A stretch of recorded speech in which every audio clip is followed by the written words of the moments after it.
So, Nicole, could you tell us why skills-based hiring is critical given the pace of changes that we're seeing at work right now, especially in this future of work discussion?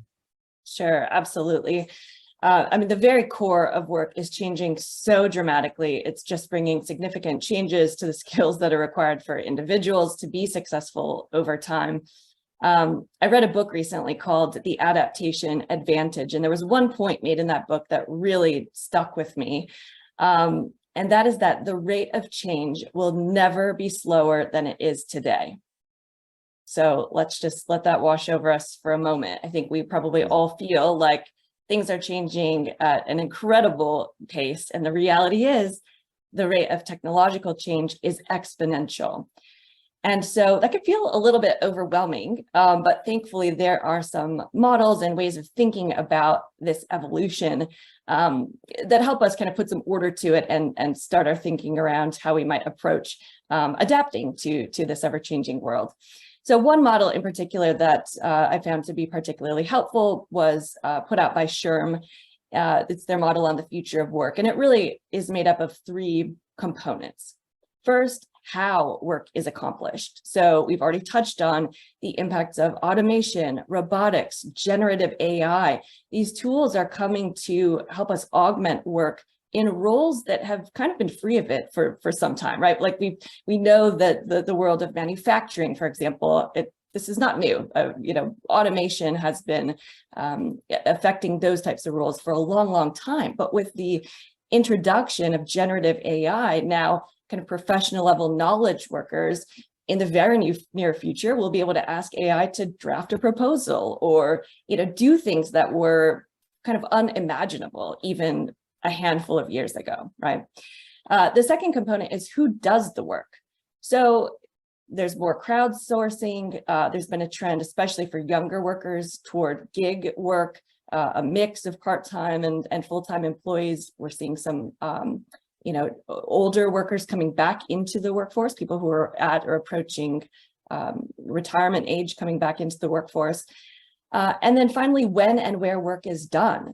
We're seeing more flexible work, hybrid, remote, some in office, and it's unlikely that it's likely that mix will exist as part of our reality going forward. So with these factors at play, we just need to think flexibly about what is required for success as a work context evolves.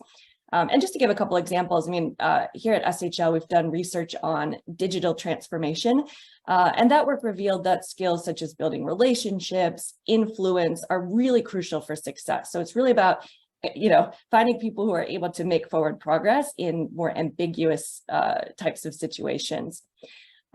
We'd also done some research on remote work. So what are the skills that make someone, well suited to that work environment? And, that research, perhaps not surprisingly, revealed that skills like time management and a focus on self-development and taking that initiative to grow and learn were really crucial. And at a time where the applications for remote jobs dramatically outpace the number of postings for that type of work, it can be a helpful lens for a customer or an organization to think about how do I sift through those and pick the people who are most likely to be successful in that environment. Yeah, that's really interesting. And Andy, I'd like to ask, what is your opinion on the relationship that's going to exist now between HR departments and businesses with this type of thinking?